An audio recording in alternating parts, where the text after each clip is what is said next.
station has been the source of conflict between residents, local council aldermen and the state government. Instead, the last few years has featured a bitter war of words between Newcastle City... Ever since the possibility of Newcastle buses being private were halt before the state government handed over Newcastle's routes to private operators. But then a last-minute turnaround. Drivers voted to accept the 10-point restructuring package, which could shave...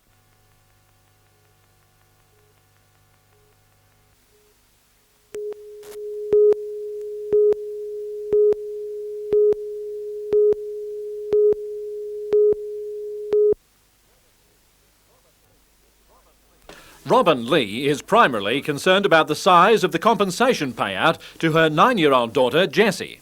My youngest daughter was awarded $5,000 for injury, and I see that as an insult to her with what she's been through.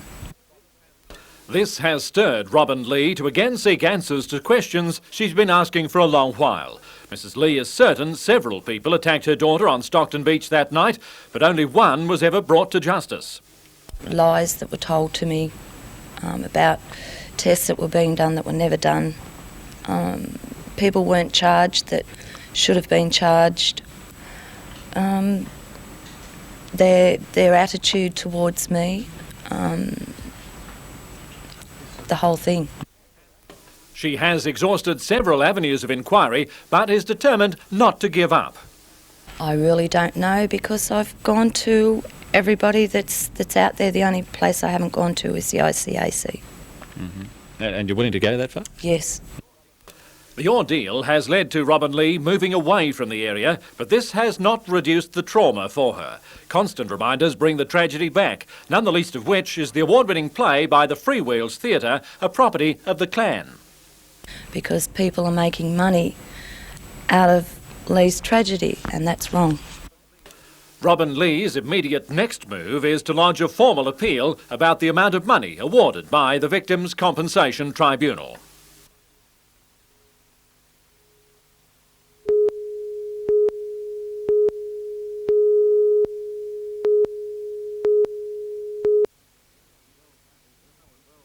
Owen Wells had the ability to ignite a crowd. When the team was desperate for a point or two, he knew just where to get one. Wells played with the Falcons for the 80-81 season and came back to coach in 1987. He's really attracted the crowd. The crowd certainly loved Owen, and as well as all the players did. And it's a shame that Newcastle only had him for that year, actually. Wells was one of the first American NBA players to join the Australian League. His outgoing personality made him plenty of friends. He died in a Boston hospital, and although nobody is saying officially, it's believed he had the AIDS virus. Well, it is unbelievable, yes, and you just never know, so you just got to keep it. Owen Wells, dead at the age of 42.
The idea was simple but effective. The 45 staff and agents of National Mutual in Newcastle brought in 1 or 2 grocery items from home each week over a period of a couple of months in what became known as Project 500.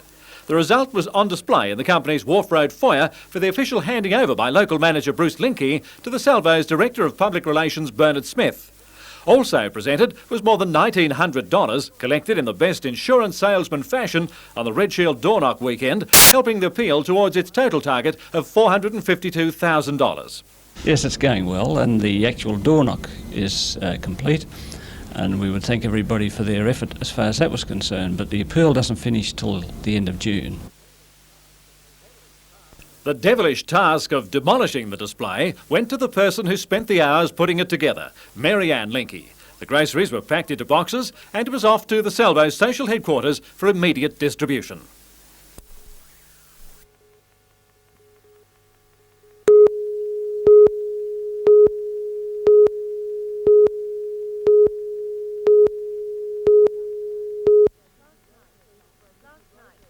Last night, thieves broke into Rovert lighting in the Newcastle suburb of Broadmeadow. They gained entry through the roof. Cut a hole big enough to slip a body through. And that was directly above the safe, yeah. Which would appear that they knew exactly what they were doing. Police believe an angle grinder was used to cut open the safe. $3,000 was stolen. The only room not wired with a burglar alarm was where the safe was. Rovert was broken into 3 months ago. In the same suburb, PMC Engineering was robbed over the weekend. The offenders used an oxy welder from the shop floor to cut open the safe and steal thousands of dollars. Boral Bricks here at Cardiff was broken into a fortnight ago. The place was ransacked, the only thing stolen, a small heater. The thieves' possible motive, to case out the premises. On the weekend, thieves crawled under the office and cut a hole in the floor on which the safe rested, making off with the safe. In the last 5 days, 3 other premises, including this Newcastle electrical wholesaler, Cessnock City Bowling Club and a Wanji house, were broken into and the safe stolen. Whoever has gained entry has known where the safe is, so either they've been on a prior occasion and seen the safe, or what, we don't know at this stage. Detective Roach isn't sure yet if each robbery is the work of the same people, but he has a word of advice. Keep the amount of money they keep in their safes down, and to try to keep the security on their safes up. Late this afternoon, police located a safe on Kooragang Island. It had been stolen from a house in Wallsend 10 weeks ago.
Shortly before 3 this morning, a man was driving this Commodore station wagon in a southerly direction along the Pacific Highway near the Mooney Mooney Bridge. Witnesses say the car then veered across the road and into a concrete wall before bouncing off and coming to rest near the centre guardrail. Passing motorists tried to rescue the male driver. However, before they reached him, the car exploded into flames. There were no passengers in the Commodore. Highway traffic was stopped as local fire brigades extinguished the blaze. 2 lanes of the 3-laned highway were closed for several hours while the wreckage was cleared. The victim's body was taken to a Sydney morgue for post-mortem and identification. Police expect to release the man's name tomorrow. Catherine Lamond, NBN News.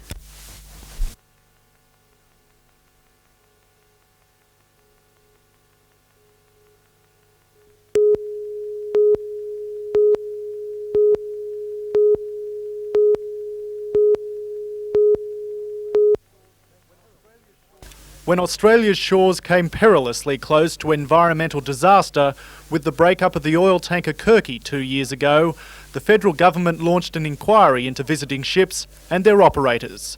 The result has been the Ships of Shame report, cataloguing the loss of vessels and lives due to substandard and in some cases inhumane practices.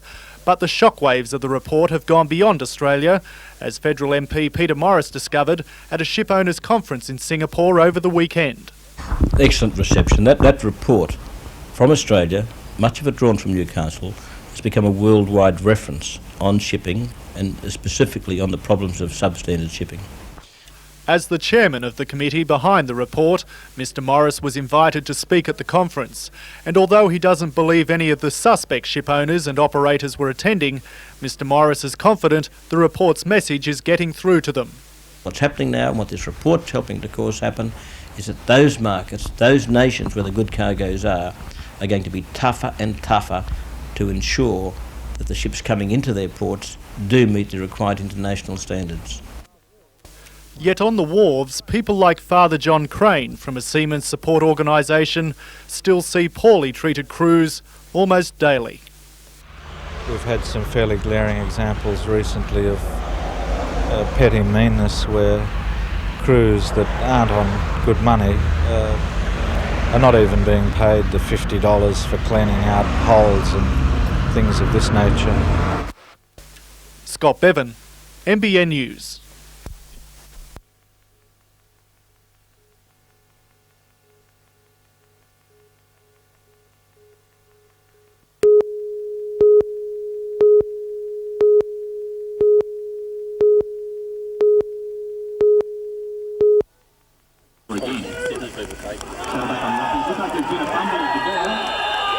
Looks like there's been a fumble of the ball.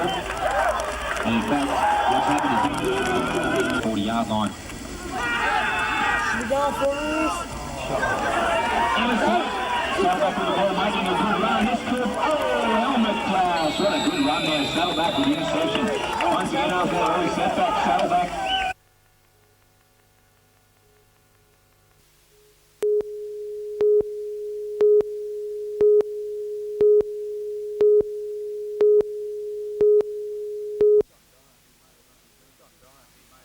John Dorahy may have only been in Newcastle for 18 months, but he made a lasting impression amongst the players he coached and the people he met.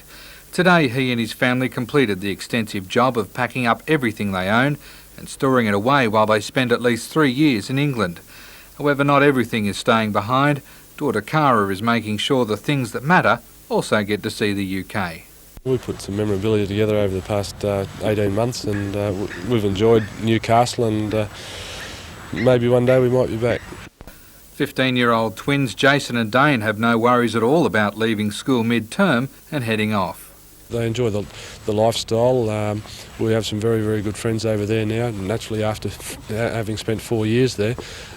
So, I mean, it's not as though we're going somewhere which is very cold. It's warm and pleasant for us as a family. The new job might be the best the league world has to offer, but it also comes with intense pressure.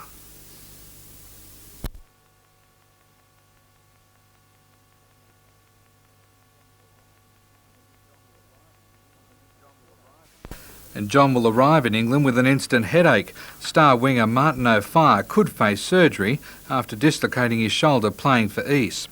And whether things work out or not in the old dart, there's every possibility the Dorahys could be back in Newcastle. They own a house at Belmont and have no intention of selling.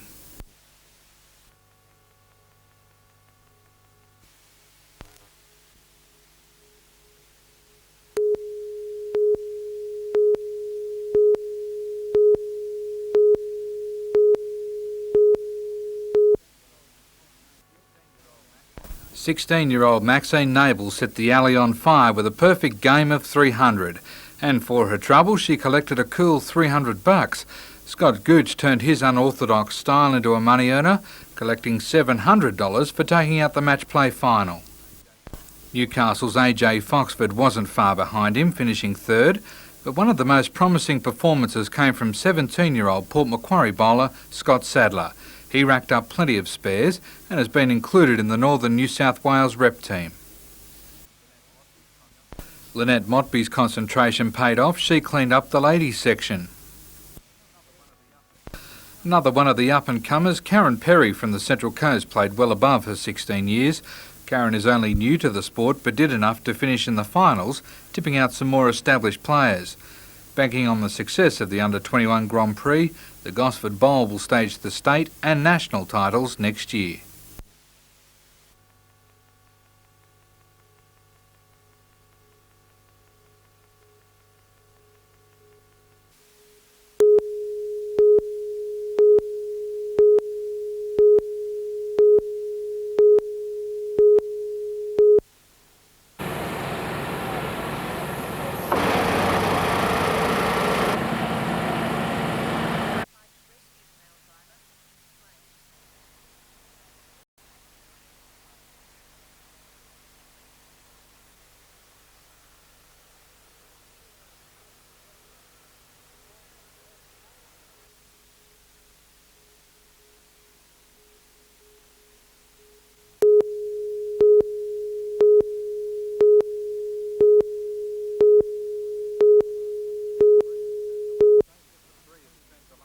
The three have spent the last 18 months honing their skills in preparation for the trip.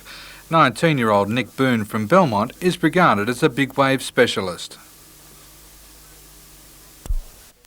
18-year-old Matt Caldwell from Foster is his best friend, training partner, and one step ahead of him in the rankings. Lisa Ryan of Newlampton is going with a distinct advantage over both boys. She's been given a ski custom-made for the South African surf. The board's easier and lighter to get out the back, and then once it's on the wave it's easier to manoeuvre. But getting on the wave could be half the battle. The host nation isn't known for its respective surfing etiquette. From what I've heard, they're really arrogant people, like over there to surf against. They're out there to win, they don't care. The world titles will be held at East London Beach, and the trio have done their homework about the break. Bells Beach would have to be the closest, I'd say. It's sort of like a big right-hander as well as a place where the world titles is being held. Once the titles are over, the group will stay for another 2 contests. Their coach believes the experience will be invaluable. This will go a long way to putting our sport in the eyes of corporate companies and that, and we hope to benefit from this. They fly out in the next few days and until then intend to spend as much time practising as possible. Darren Curtis for NBN News.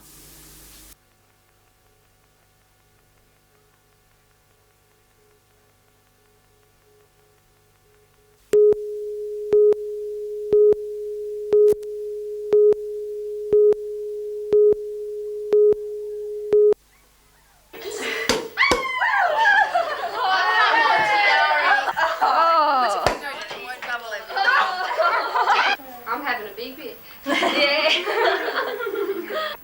I said it was going to be this week.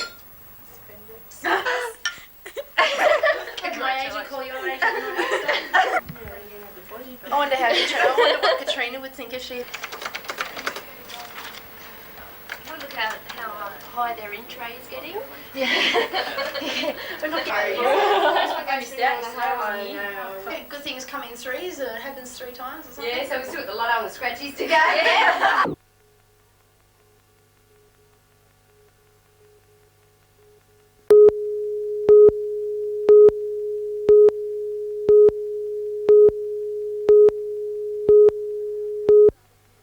Gabriella Sabatini. She played 2 or 3 down the line.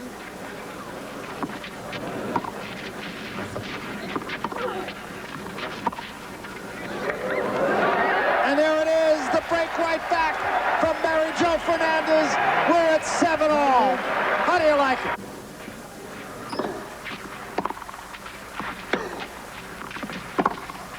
That's it.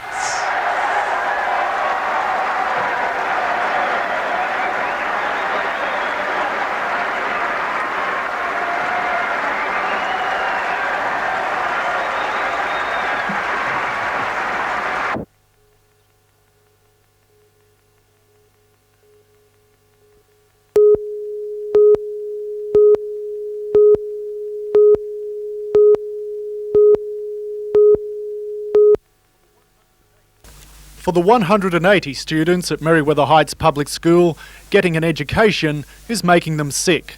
Staff and parents say whenever sewage odours waft over from the nearby Burwood Beach Secondary Treatment Works, children complain of nausea and headaches. So, to outline their concerns directly to Hunter Water, the parents held a meeting at the school last night with corporation representatives.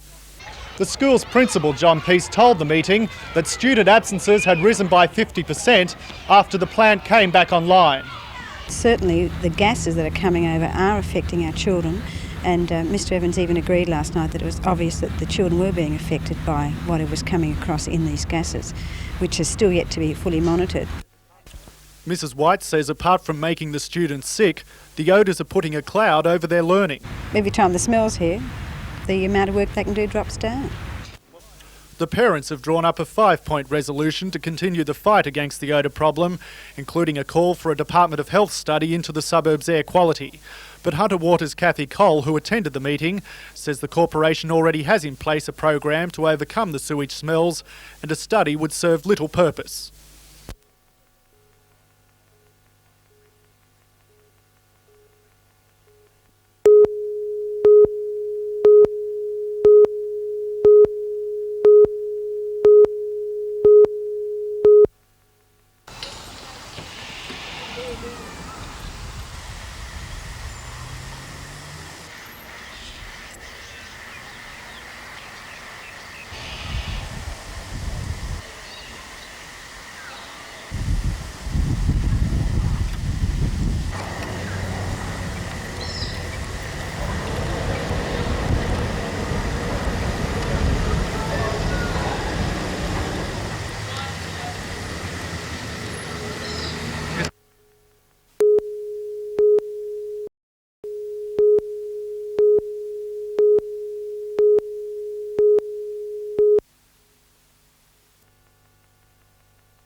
It's about as close to professional as you can get without being paid.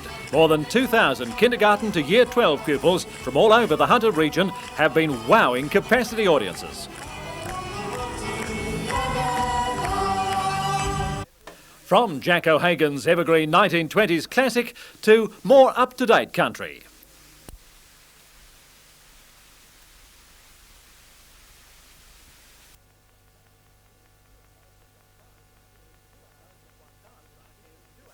Starstruck is 2 hours of 110% young energy, with its 15-piece show band, 3 marching bands, 2 jazz bands, 400-voice choir, 15 soloists and innumerable dance ensembles. The show is in 9 linked segments, forming a chronicle of the region's growth, from Aboriginal Dreamtime through to the industrialised era, with Billy Joel's Allentown, a tribute to coal mining.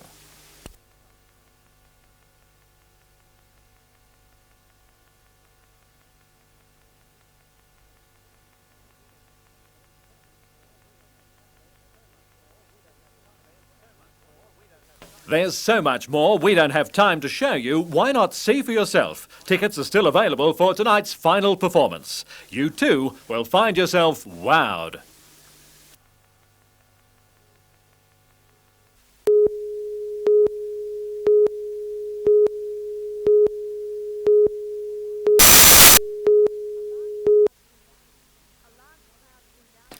A large crowd turned out at Dixie Park to watch the end of the 3-day soccer carnival.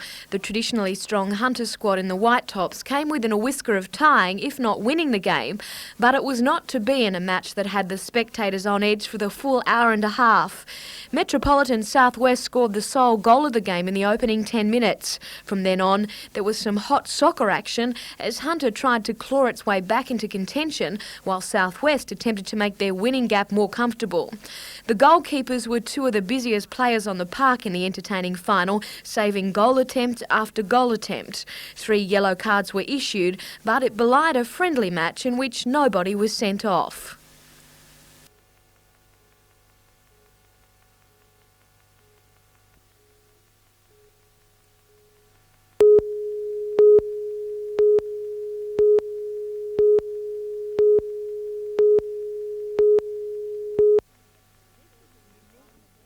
This is a unique centre for research into bone and joint disease. A wide range of projects is being carried out here, including a study into balance. This machine can actually analyse balance. It's being used by doctors to investigate why some people are unsteady on their feet, particularly the elderly. Another device, the first of its type in Australia, can analyse the way a person walks. This too will be a useful research and diagnostic tool. There are some clinical conditions which are really, I think, quite clearly helped by having a gait analysis done, particularly, I think, cerebral palsy in children. The Newcastle Bone and Joint Institute is the dream of retired Professor Gordon Kerridge. He worked as an orthopaedic surgeon in Newcastle for more than 40 years. To honour his contribution to medical science, the Clinical Research Laboratory has been named after him. We've been great at recycling other people's thoughts, but now with this institute we've got an infrastructure where people can come, do research and work out things for themselves. The Institute will provide an important link between Newcastle University and the provision of healthcare in the region. Jane Anderson, NBN News.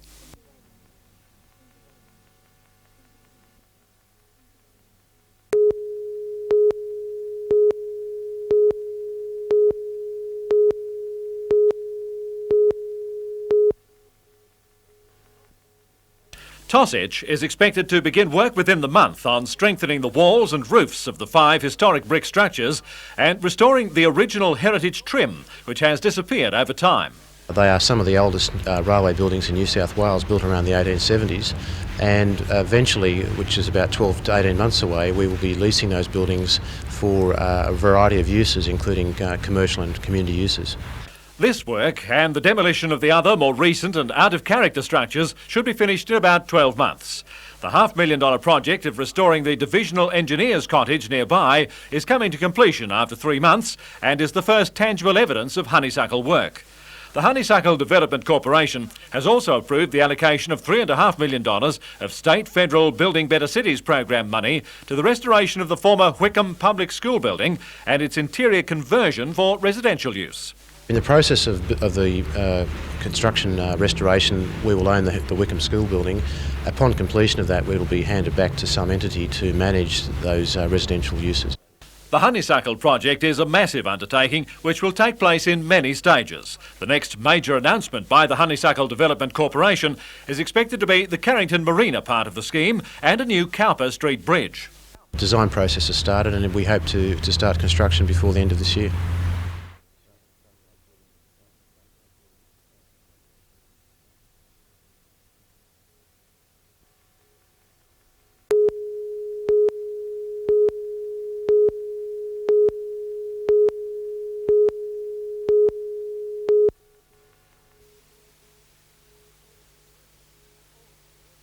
All aboard for Newcastle's first public tram ride in nearly half a century. It was back in 1950 when the original service was shut down. The new line is offering passengers a 2-kilometre trip beside the harbour. This tram dates back to 1928 when she was on the rails in Melbourne.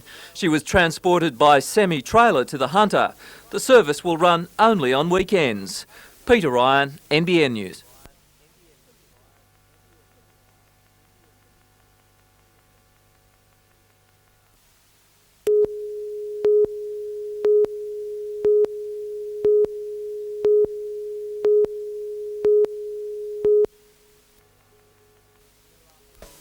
There are 18 families in the Port Macquarie area with children who suffer from cerebral palsy. Usually these families travel hundreds of kilometres to Sydney to spend time at the Spastic Centre. Now the Spastic Centre has come to them. Setting up camp at the local RSL, the centre is conducting seminars for parents and local therapists, bringing them up to date on the latest in care and educational toys for their children. What we're trying to do is to support the therapists in the family's hometown so that there is not such a need for parents to travel all the way to Sydney. And we want to just be a support and a resource to the local therapists and the local teachers.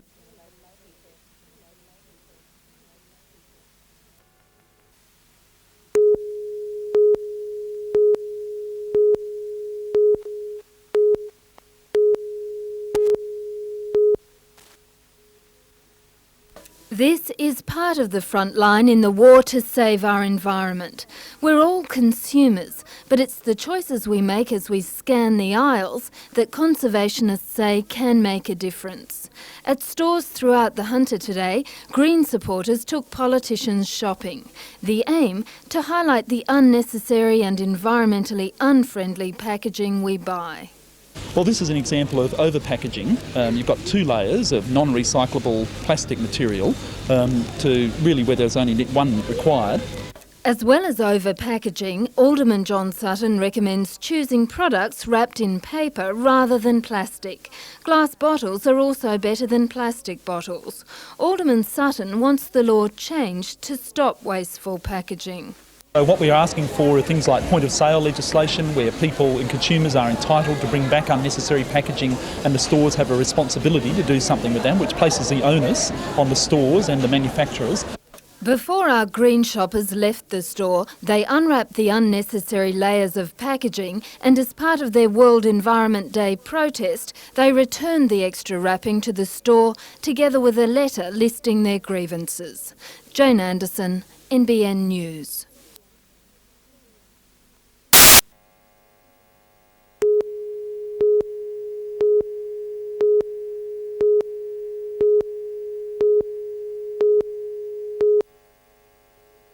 Yeah, she's home, Slide Chance. She's well clear. Royal Tiara's making up a lot of ground late, but this has been another great ride to Shane Dye. Slide Chance wins the Oaks. Second, Royal Tiara tight for third. 5-4 favourite, Slide Chance the winner. It also happened to be Gary Harley's tip, but all the bouquets were for jockey Shane Dye.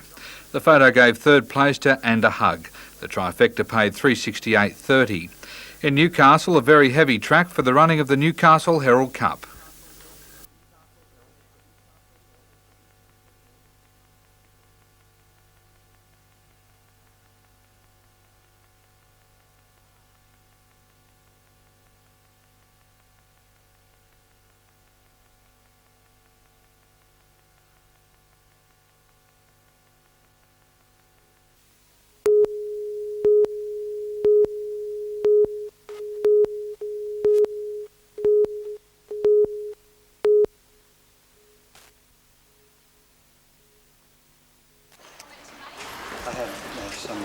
somebody on the phone.